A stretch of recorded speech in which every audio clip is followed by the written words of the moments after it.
আসসালামু আলাইকুম। শুরু করছি সুইট এগ্রোভেট লিমিটেড কৃষি সংবাদ, সাথে আছি সামির হোসেন।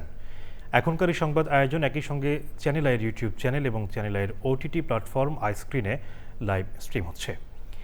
দেশ জুড়ে কোরবানির প্রাণীর বাজারকে ঘিরে এখন ব্যস্ত সময় পার করছেন খামারিরা। প্রতি বছরের মতো এবারও সিরাজগঞ্জ ও নওগাঁর বিভিন্ন খামারে বিপুল পরিমাণ গরু, ছাগল ও ভেড়া মোটা তাজাকরণ করা হয়েছে।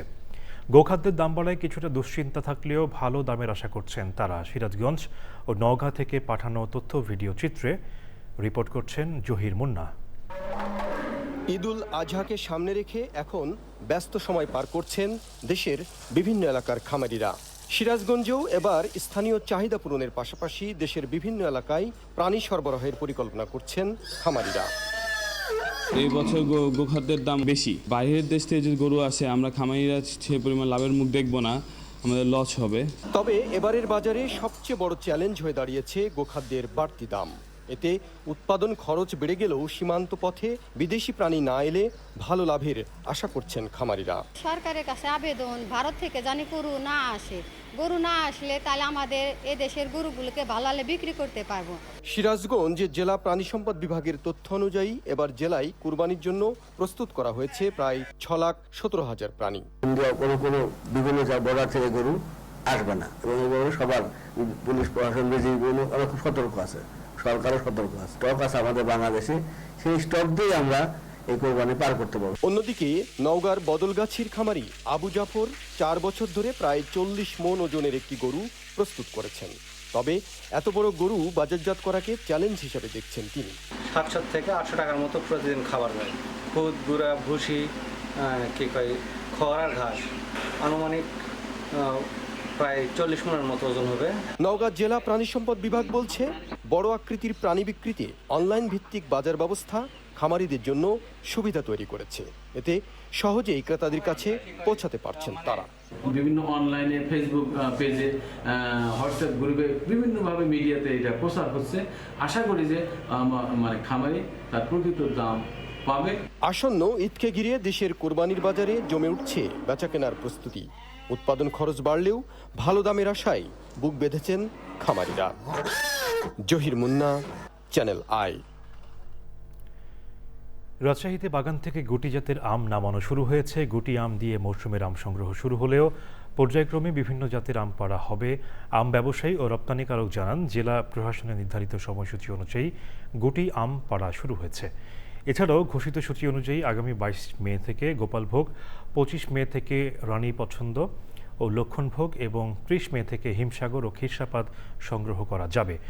10 জুন থেকে ব্যানানা ম্যাঙ্গো ও ল্যাংড়া, 15 জুন থেকে আম্রপালি ও ফজলি বাজারজাতের অনুমতি দেওয়া হবে। দক্ষিণাঞ্চলের নোনাপানির এলাকায় যেখানে অনেক সময় ফসল চাষ করাই কঠিন, সেখানেই বিভিন্ন জাতের আম উৎপাদনে এসেছে নতুন সাফল্য। বাগেরহাটের মোরেলগঞ্জে প্রায় 50 জাতের দেশি বিদেশি আমের বাগান গড়ে তুলেছেন এক উদ্যোক্তা। তার এই সাফল্যে অনুপ্রাণিত হচ্ছেন এলাকার অন্যরাও। বাগেরহাট প্রতিনিধি আলামিন খানের তথ্য ও ভিডিও চিত্র নিয়ে রিপোর্ট করছেন জহির মুন্না। বাগেরহাট জেলার মোড়লগঞ্জের মোহাম্মদ আবু বক্কর শেখ 8 বিঘা জমিতে গড়ে তুলেছেন ব্যতিক্রমী এক আম বাগান। দেশি বিদেশি প্রায় 50 জাতের আম রয়েছে এই বাগানে, রয়েছে 12 মাসি জাতের আমও। সামান্য কিছু টাকা নিয়ে শুরু করছি, পাইকারি বিক্রি করলে আর ওষুধ দিয়ে বিক্রি করে। এজন্য আমি এই খুচরো বিক্রি করি ওষুধ মুক্ত। 100 টাকার থেকে শুরু করে 400 টাকা পর্যন্ত আমের কেজি আছে আমার এখানে। এবার সব খরচ বাদ দিয়ে ভালো লাভের আশা করছেন তিনি। পাশাপাশি এই বাগানকে ঘিরে সৃষ্টি হয়েছে স্থানীয় কর্মসংস্থান।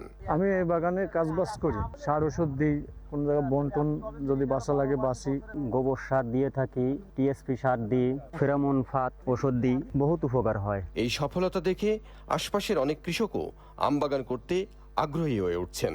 আসছি এই নার্সারি দেখে কিছু কলম নেব, কলম নিয়ে আমি এরকম একটা বাগান করবো। মাটি চুটি কাটিছি, ভালো বিদেশি আম গাছ পাওয়া যায়, আমি একটা নার্সারি করবো, তাই আমি এখানে কলম সংগ্রহ করতে এসেছি। গাছে আম আছে, আবার বইল আছে, বছরে 4 বার আম হয়।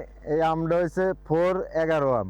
জেলা কৃষি বিভাগ বলছে, সঠিক পরিচর্যা, উন্নত জাত নির্বাচন এবং আধুনিক প্রযুক্তির ব্যবহার নিশ্চিত করা গেলে এই এলাকায় বিভিন্ন জাতের আমের সফল উৎপাদন সম্ভব। এবারের যে অনুকূল আবহাওয়া, এই আবহাওয়াতে কিন্তু আমাদের চমৎকার আমের ফলন হবে। গুড এগ্রিকালচার প্র্যাকটিস, যেটা উত্তম কৃষি চর্চা বলে, এটাকে মেনটেন করে যদি আমরা ফসলগুলো ফলাতে পারি, তাহলে আগামীতে আরও বেশি এই আম আমাদের বাগেরহাটে চাহিদার পাশাপাশি বিদেশে রপ্তানি করতে সক্ষম। এই সাফল্যের গল্প পুরো এলাকায় ছড়িয়ে পড়ুক এমন প্রত্যাশা সবার। Zahir Munna, channel I. দর্শক, এই ছিল সুইট এগ্রোভেট লিমিটেড কৃষি সংবাদ। সাথে থাকার জন্য ধন্যবাদ সবাইকে।